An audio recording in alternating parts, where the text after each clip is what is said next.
It's now 8:30 and welcome everybody. Taku, you're here. Man, just made it. Yeah. I didn't say that.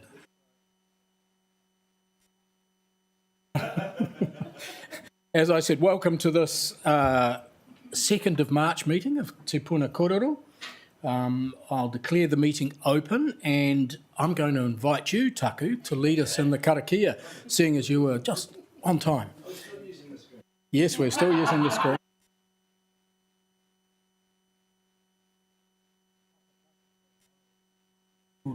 Taka taka te hao. Kina kina. Kia matara tara i tai. Io. Mauri. Thank you very much, Taku. Right, let's move straight on to item 2 of our agenda, which is apologies. There are no apologies, I suspect. So we'll move on. Everyone is here.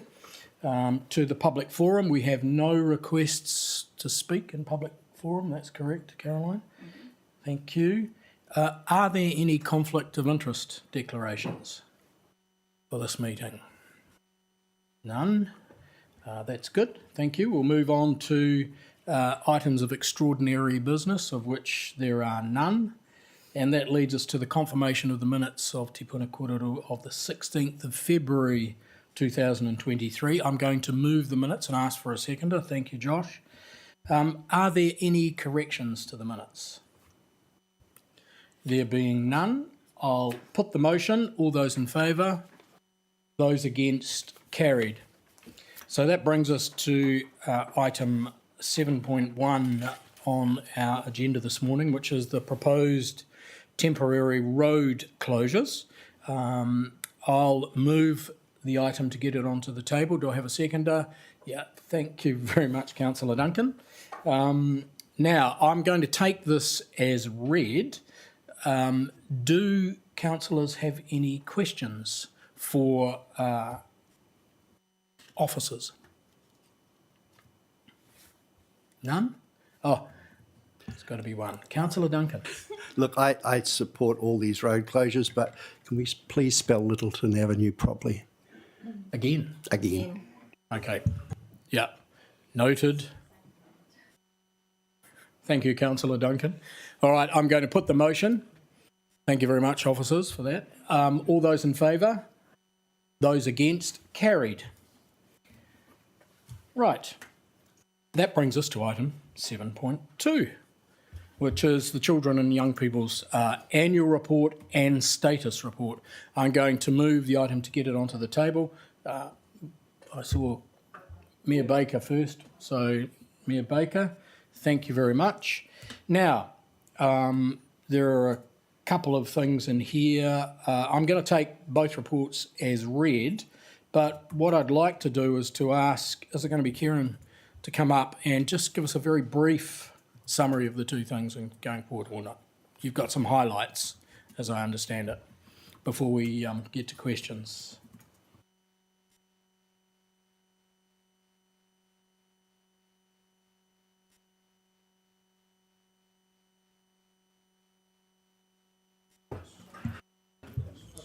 Morena. What's wrong? We good? Oh, you was a spare. Morena, everyone. I'm Kieran Brown, Senior Strategy Advisor in the Strategy and Policy team, and I'm joined by Sam Taylor in the Partnerships team. Sam led the writing of the annual report, so I thought I'd have her here to just briefly cover off that. Before we just go into the highlights, I wanted to quickly update on the update of the framework itself. So at the end of 2021, we had a review of the framework, including a workshop to work out what was working and what we want to get out of it in the future. Unfortunately, we weren't able to update it last year, but that update is now underway, and we'll come back to you this year with a workshop on what the future of the framework is going to look like. Is there any questions on that before we go to highlights? No, we'll just carry on. Yeah. All right, I'll throw it over to Sam to cover off the annual report. report documents activities involving and impacting on children and young people and reflects activities across the 5 key focus areas of the Strategic Framework for Children and Young People, 2018 and 21.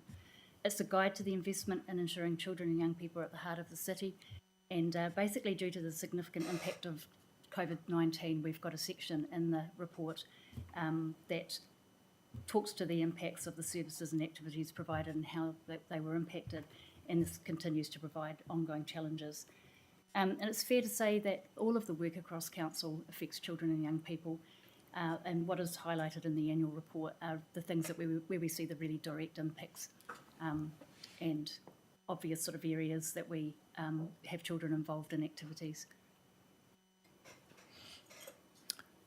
Thank you. Is there anything else? You Status report. So in terms of the status report, the report looks at available data, both council data and central government data, to look at a snapshot of wellbeing for young people in the city. It's not an exhaustive examination of wellbeing because there's a lot of things that we can't or aren't captured by the data, but it highlights areas where we're doing well and areas where we have concerns. So in terms of the good news, council facilities that provide services to young people typically score quite highly in the resident satisfaction survey, and we saw that again last year, and in many cases satisfaction actually improved further. So in terms of the facilities that we provide, there's a lot of satisfaction in the community for those. In oral health, so when children start school at age 5, they have a oral health examination, and we have data on the percentage of children that are starting school without cavities. While the results for the Pacific and Maori community tend to be below the average, what we're seeing is that they are trending in the right direction, and compared to the national averages for those groups, they're actually quite a lot higher. So there's good news there in terms of improving oral health in the community. If you're not familiar with the NEAT rate, it's the percentage of 15 to 24-year-olds that are not in employment, education, or training. Historically, Porirua has had a higher NEAT rate than nationally by quite a bit, but in recent years, that rate has been steadily declining to the point where it's only marginally higher than the national average.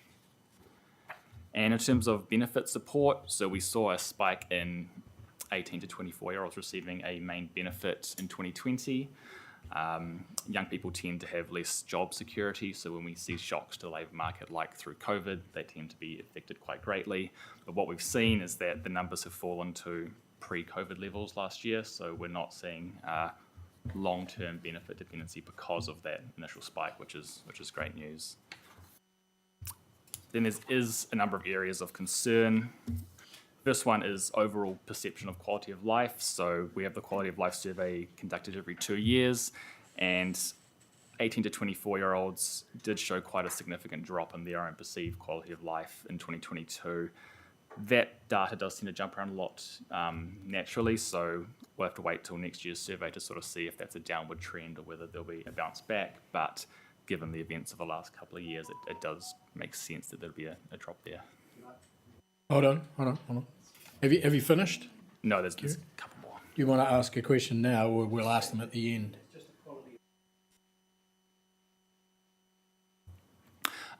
So that survey, it doesn't have a open-ended question where you can talk about, the reason for it. It's got a lot of questions about different aspects of quality of life, but yeah, there wasn't a question of, why do you feel that way? Childhood obesity. While there was a decline in rates of obesity in 4-year-olds last year, it is persistently above the national average in Porirua. In terms of schooling, there was a slight drop in attendance in 2021, but most concerning there is that nationally there was a very significant drop in attendance last year. The 2022 data isn't yet available for Porirua, but there is a concern that there was a similar decline in attendance amongst Porirua students last year. In terms of transients, that's students moving from school to school, there was a decline in transients in 2020, which is the latest year available. which is good, but it is again persistently higher than the national average. And because 2020 is the latest available, we haven't seen if COVID had an impact on that or not yet. Stress and isolation. So again, from the quality of life survey, 18 to 24-year-olds reporting that they're stressed or isolated have grown quite significantly over the last 10 years. So it's not just a spike due to COVID. There's been quite a consistent long-term increase in feelings of stress and isolation amongst young people. In terms of housing, so the social housing waitlist did fall slightly last year, but it's still at historically high levels. And we're seeing that with emergency housing grants, which remain persistently high as well. And finally, on substantiated abuse in Porirua, substantiated by Oranga Tamariki, there was quite a big increase in 2021, and that was seen nationally as well. But this data is somewhat hard to unpack in terms of whether actual cases of abuse are increasing or whether it's Oranga Tamariki substantiating more cases than previously, or some combination of the two. All right. Thank you, Kieran and Sam. Questions on either the annual report or the status report?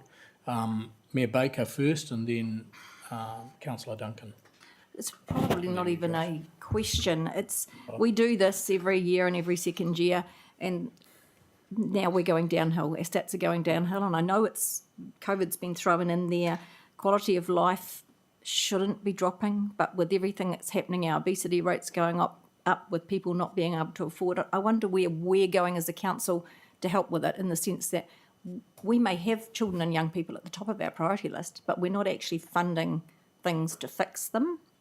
So what social agencies are you guys working with? I mean, I know what board I sit on, and my figures relate a bit differently to what you're seeing. So I just wonder where we are going to go or what we're going to do. I realise this would be long-term funding and things, but it's great to have it here, but we don't do much. We sit here and say, oh, these things are going down, but we're not actually physically doing anything on the ground.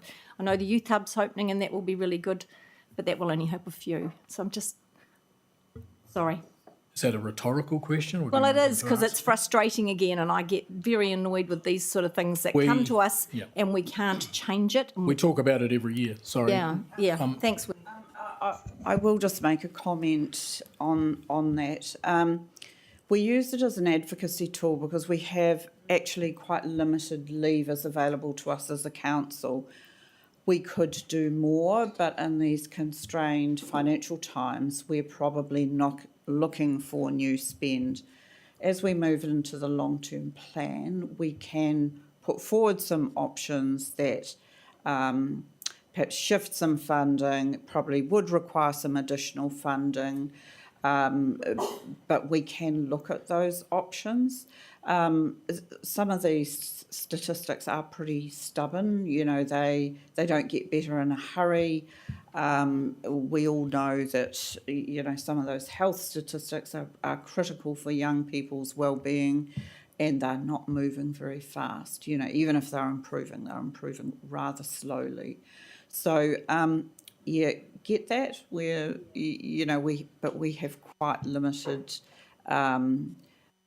levers available to us, and you're right, the partnerships are critical, and COVID's been a bit of a curveball in there for some of those partnerships. Everyone's attention's been sort of on kind of, you know, the whole COVID situation, but we certainly can look at that.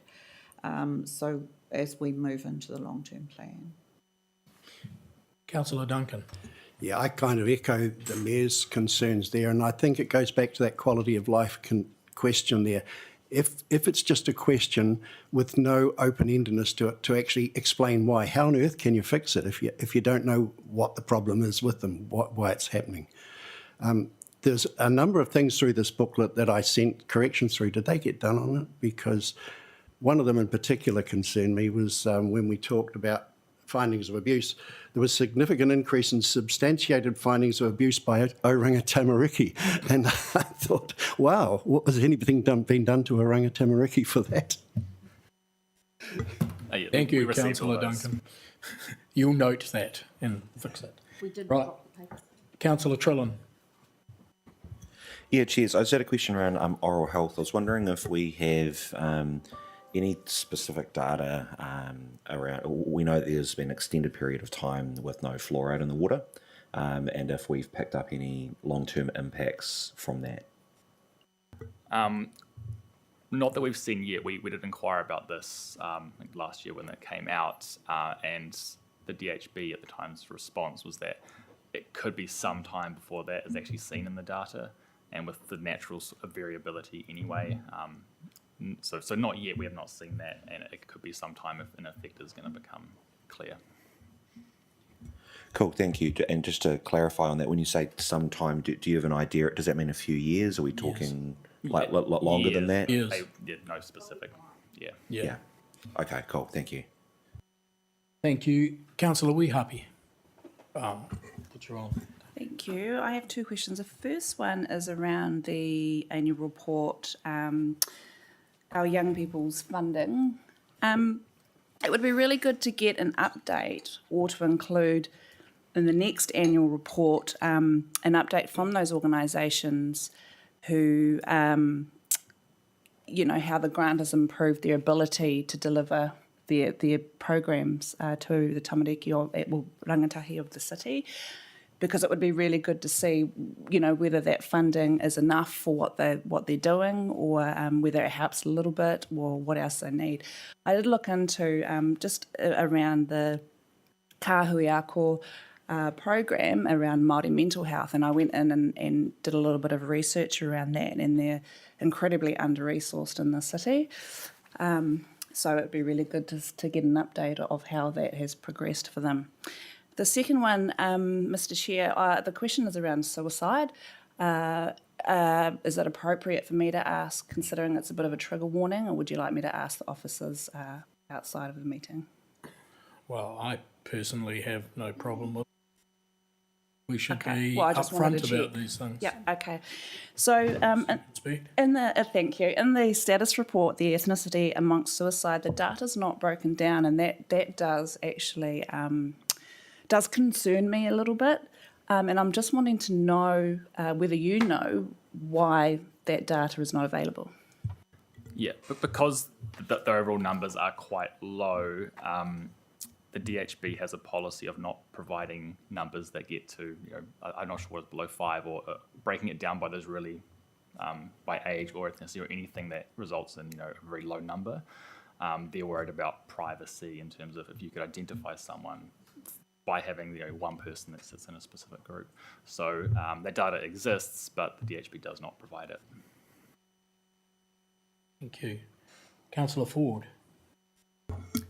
Thank you, Mr. Chair. I just want to echo some of the frustration around this report coming to us year after year, and us not being able to do much in terms of what we read in here.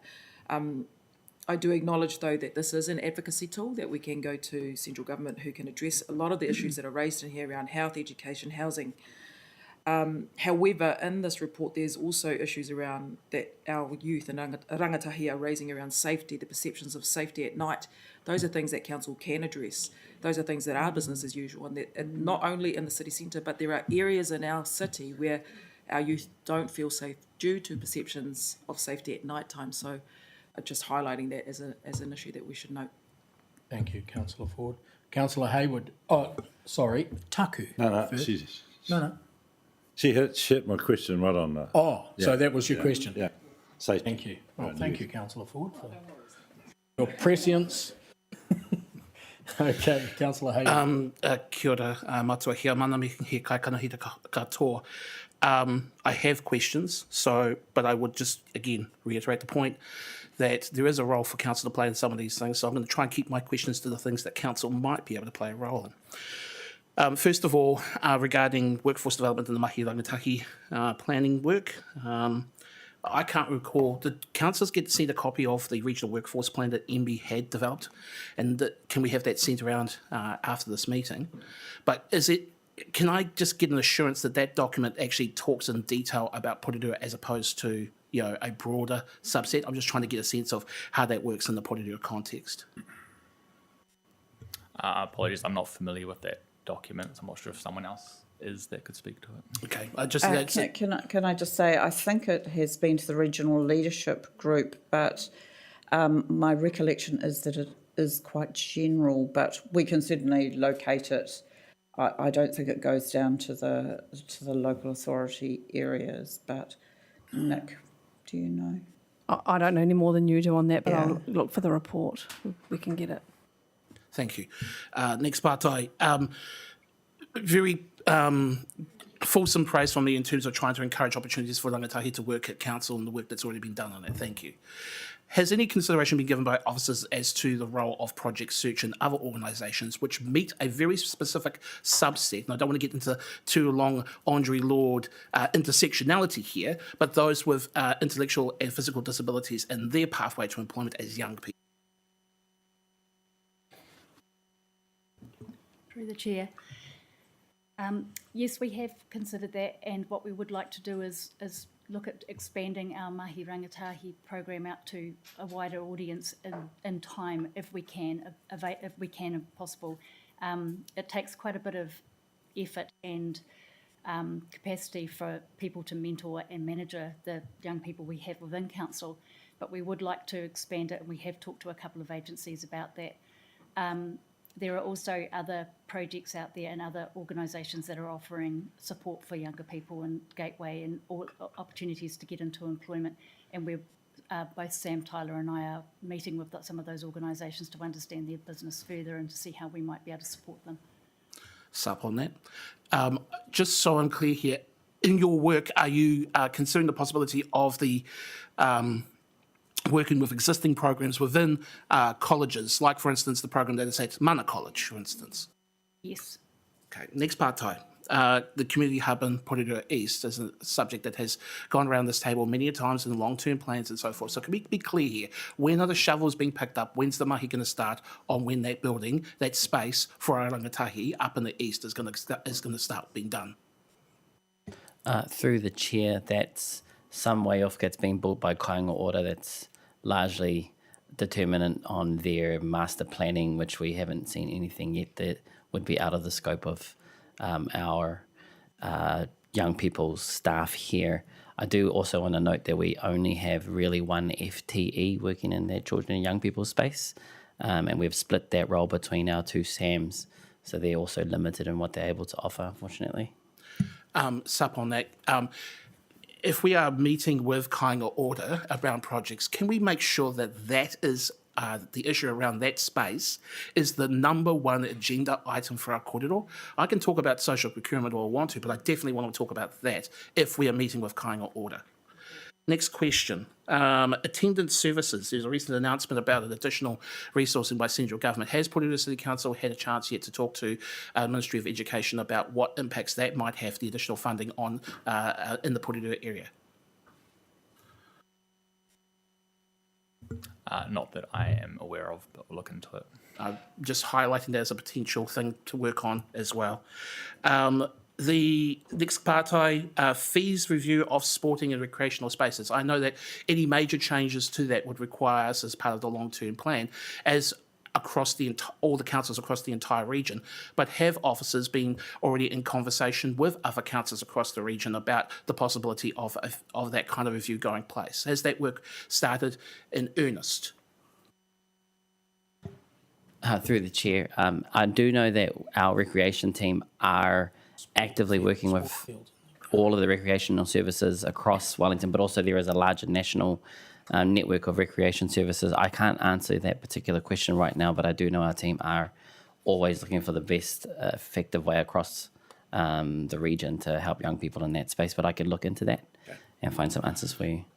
Last question regarding telecommunications and rangatahi, internet access.